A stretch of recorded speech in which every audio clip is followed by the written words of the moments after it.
नमस्कार दोस्तों, मैं Ranjit Kumar Toppers Coaching Centre Siwan का डायरेक्टर आप सभी को अपने यूट्यूब चैनल में स्वागत करता हूं।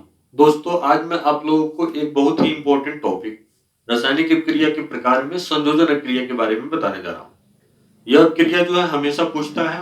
आप क्वेश्चन बैंक से देखिए, हर साल ये क्वेश्चन जो है पूछा हुआ है कि संयोजन अपक्रिया क्या है, यह संश्लेषण अपक्रिया क्या है। उदाहरण के साथ आपको समझाना है। 2 नंबर में यह प्रश्न पूछता है। बहुत ही इंपॉर्टेंट क्वेश्चन है। आइए देखते हैं संयोजन अपक्रिया क्या है। संयोजन जो अपक्रिया होती है, एक ऐसी अपक्रिया होती है जिसमें दो या दो से अधिक पदार्थ आपस में मिलता है और मिलने के बाद से नया पदार्थ का निर्माण करता है।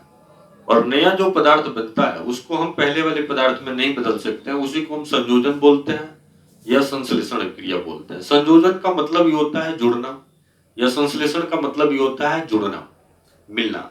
तो वैसी रासायनिक अपक्रिया जिसमें दो या दो से अधिक पदार्थ जुड़ते हैं, मिलते हैं और मिलने के बाद से नए पदार्थ का निर्माण होता है, उसी को हम जो है संयोजन या संश्लेषण अपक्रिया कहते हैं। जैसे आप यहाँ पर देख भी रहे हैं कि कार्बन जो है ऑक्सीजन के साथ मिल रहा है और नया पदार्थ कार्बन डाइऑक्साइड बना रहा है। और कार्बन डाइऑक्साइड का जो गुण होता है वह पहले वाले पदार्थ के गुण से अलग हो गया। या कार्बन डाइऑक्साइड को कार्बन और ऑक्सीजन में हम नहीं बदल सकते हैं। तो ऐसी रासायनिक अपक्रिया को संयोजन अपक्रिया कहते हैं।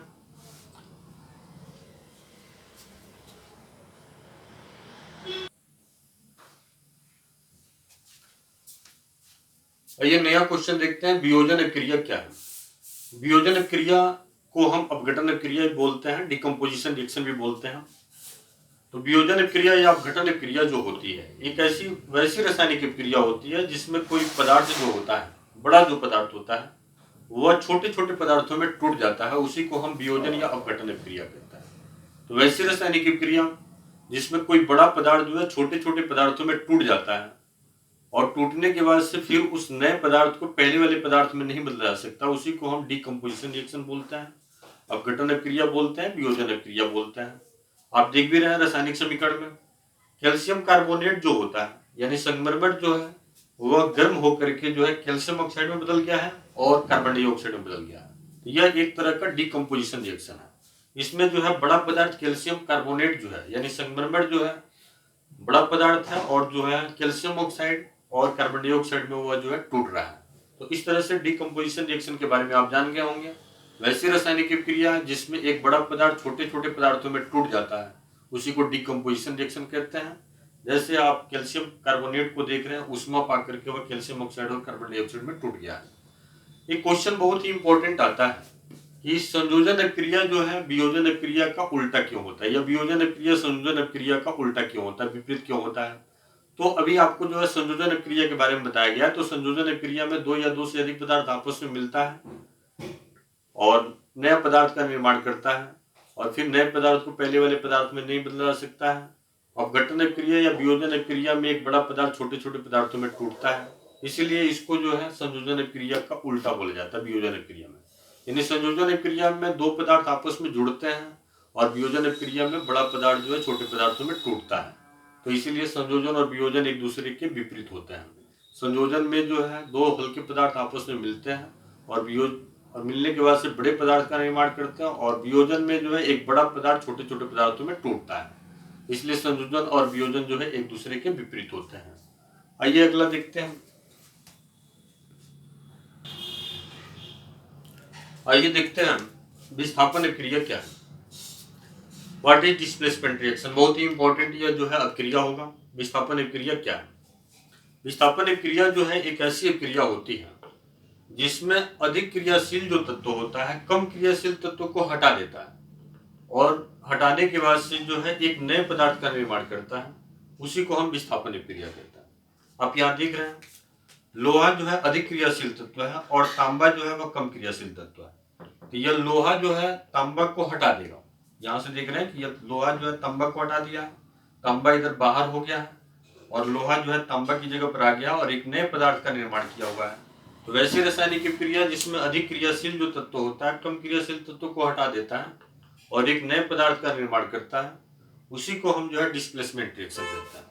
या डिस्प्लेसमेंट रिएक्शन का दूसरा भी आप डिफिनेशन दे सकते हैं कि वैसी रासायनिक अपक्रिया जिसमें तत्वों के स्थानों में अदला बदली होता है। आप देख रहे हैं कि लोहा की जगह पर जो है तांबा चला गया है और तांबा की जगह पर जो है लोहा आ गया है। तो तत्वों के स्थानों में जब अदला बदली होता है और अदला बदली करने से जो नया पदार्थ का निर्माण होता है उसी को हम डिस्प्लेसमेंट रिएक्शन कहते हैं, विस्थापन क्रिया कहते हैं। तो विस्थापन क्रिया की दो परिभाषा हो गया।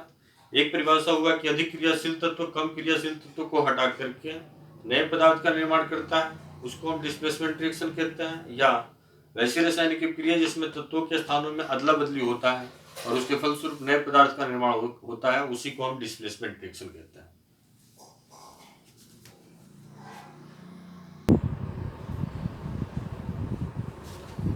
यहाँ हम विस्थापन क्रिया के प्रकार को बता रहे हैं। तो विस्थापन क्रिया जो होती है वह दो तरह की होती है, एक एकल विस्थापन क्रिया, दूसरा द्विविस्थापन क्रिया। एकल विस्थापन क्रिया में होता क्या है कि एक अधिक क्रियाशील जो तत्व होता है एक कम क्रियाशील तत्व को हटा देता है और एक नए यौगिक का निर्माण करता है, उसी को हम एकल विस्थापन क्रिया कहते हैं। जैसे आप देख रहे हैं, एक अधिक क्रियाशील तत्व यहाँ पर लोहा है और एक कम क्रियाशील तत्व यहाँ पर जो है कार्बन है। तो लोहा जो है कार्बन को हटा दिया है और एक नए पदार्थ का निर्माण किया हुआ फेरस सल्फेट और कॉपर जो है उधर बाहर निकल गया है। तो वैसी रासायनिक क्रिया जिसमें एक अधिक क्रियाशील तत्व एक कम क्रियाशील तत्व को हटा देता है और एक नए यौगिक का निर्माण करता है, उसको एकल विस्थापन क्रिया कहते हैं। या दूसरी परिभाषा है कि वैसी रासायनिक क्रिया जिसमें एक एक तत्वों के स्थानों में अदला बदली होता है, उसी को हम एकल विस्थापन क्रिया कहते हैं। आप देख भी रहे हैं, एक एक तत्वों के स्थान में अदला बदली हुआ है। लोहा जो है तांबा के पास चला गया है और तांबा जो है लोहा के पास चला गया है और एक नए यौगिक का निर्माण करता है, तो उसी को एकल विस्थापन क्रिया कहते हैं। तो वैसी रासायनिक क्रिया जिसमें एक एक तत्वों के स्थान में अदला बदली होता है, उसी को सिंगल डिस्प्लेसमेंट रिएक्शन कहते हैं। आइए देखते हैं अब डबल डिस्प्लेसमेंट रिएक्शन क्या है। आइए अब द्विविस्थापन क्रिया के बारे में देखते हैं।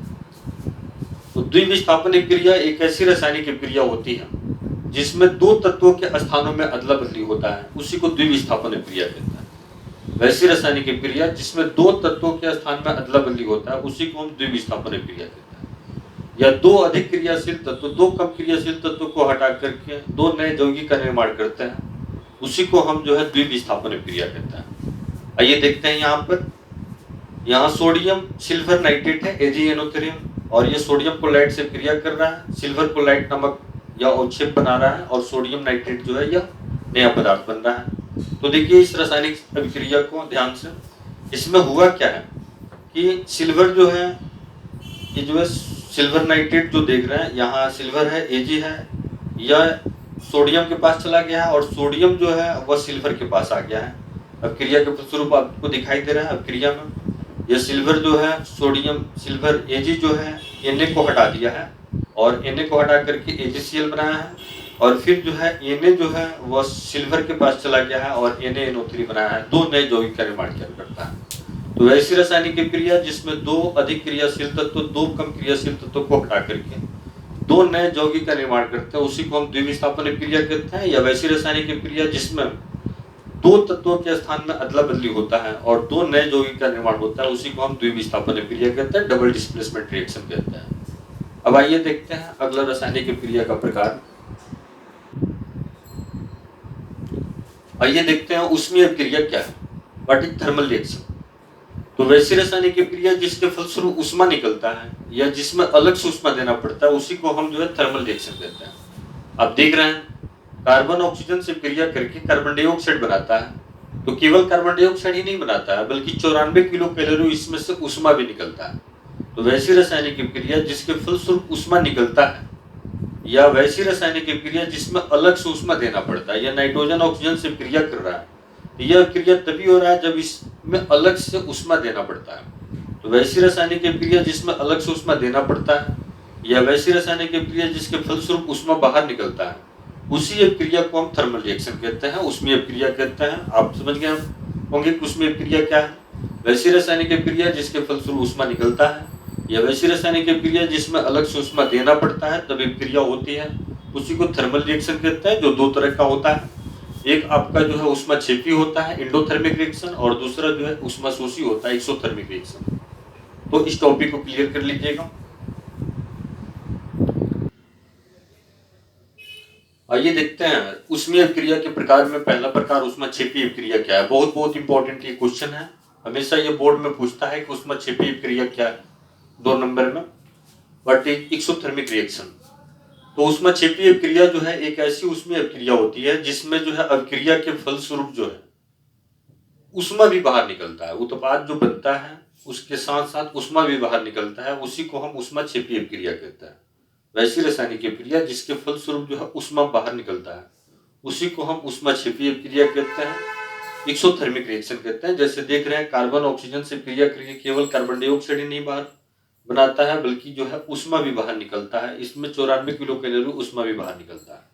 तो ऐसी रासायनिक अभिक्रिया जिसके फलस्वरूप ऊष्मा बाहर निकलता है उसी को हम ऊष्माक्षेपीय अभिक्रिया कहते हैं, एक्सोथर्मिक रिएक्शन कहते हैं। इसकी विशेषता यह है कि ऊष्माक्षेपीय समीकरण जो होता है ऊष्माक्षेपीय अभिक्रिया के रासायनिक समीकरण के अंत में, इस अभिक्रिया के रासायनिक समीकरण के अंत में जो है प्लस ऊष्मा लिखा गया होता है। तो प्लस ऊष्मा लिखा गया होता है तो इसका मतलब यह है कि यह जो है एक्सोथर्मिक रिएक्शन है, ऊष्माक्षेपीय अभिक्रिया है। इसी तरह का कोई डाउट नहीं होना चाहिए। अगला है ऊष्मा शोषी अभिक्रिया। आइए देखते हैं ऊष्मा शोषी अभिक्रिया क्या है। बहुत बहुत इंपॉर्टेंट ये टॉपिक होगा। वैसी रासायनिक अभिक्रिया जिसमें अलग से ऊष्मा देना पड़ता है उसी को हम ऊष्मा शोषी अभिक्रिया कहते हैं। आप देख रहे हैं नाइट्रोजन ऑक्सीजन से क्रिया करके नाइट्रोजन ऑक्साइड जो बना रहा है यह तभी बना रहा है जब इस क्रिया में अलग से ऊष्मा दिया जाता है। तो वैसी रासायनिक अभिक्रिया जिसमें अलग से ऊष्मा देना पड़ता है और तब जाकर के अभिक्रिया होती है उसी को हम जो है ऊष्मा शोषी अभिक्रिया कहते हैं। इसकी विशेषता यह है कि ऊष्मा शोषी अभिक्रिया जो होती है उसके रासायनिक समीकरण के नाम के अंत में जो है यानी उत्पाद के नाम के अंत में जो है माइनस ऊष्मा लिखा होता है।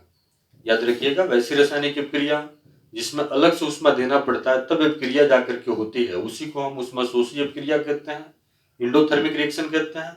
ऊष्मा शोषी अभिक्रिया के रासायनिक समीकरण के नाम के अंत में माइनस ऊष्मा लिखा गया होता है।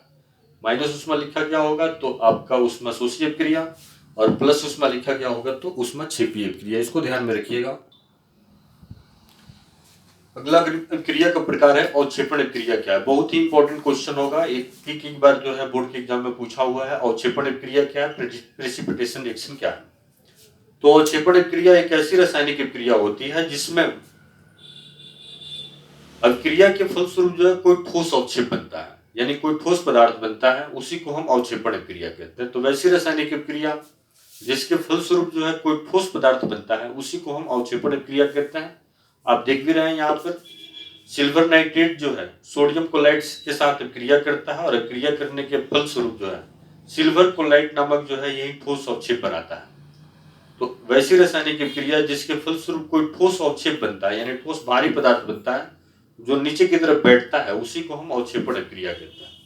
याद रखिएगा, वैसी रासायनिक क्रिया जिसके फलस्वरूप यानी क्रिया के बाद जो है कोई ठोस पदार्थ बनता है और वह ठोस पदार्थ जो है नीचे की तरफ बैठता है उसी को हम अवक्षेपण क्रिया कहते हैं। एक बार बोर्ड में पूछा हुआ अवक्षेपण क्रिया क्या है। इसकी मुख्य विशेषता है यह अवक्षेपण क्रिया में जो अवक्षेप बनता है समीकरण में उसके नाम के आगे जो है तीर का चिन्ह हम दे देते हैं। यह तीर का चिन्ह इंडिकेट कर रहा है, नीचे की तरफ तीर का चिन्ह देते हैं। यह तीर का चिन्ह इंडिकेट कर रहा है कि यह अवक्षेपण क्रिया है और इसमें जो है यही पदार्थ अवक्षेप बन रहा है सिल्वर क्लोराइड, ठीक है ना, जो नीचे की तरफ बैठ रहा है। यह क्रिया पूछता भी है क्या होता है जब सोडियम नाइट्रेट जो है सिल्वर नाइट्रेट जो है सोडियम क्लोराइड के साथ क्रिया करता है तो कौन सा अवक्षेप बनाता है। एक बार बोर्ड में पूछा हुआ है 1 नंबर में, तो आप बताइएगा सिल्वर क्लोराइड नामक ठोस अवक्षेप बनाता है। ये आपका अवक्षेपण क्रिया है जो बहुत बहुत इंपॉर्टेंट होगा, कई बार बोर्ड में पूछा हुआ है।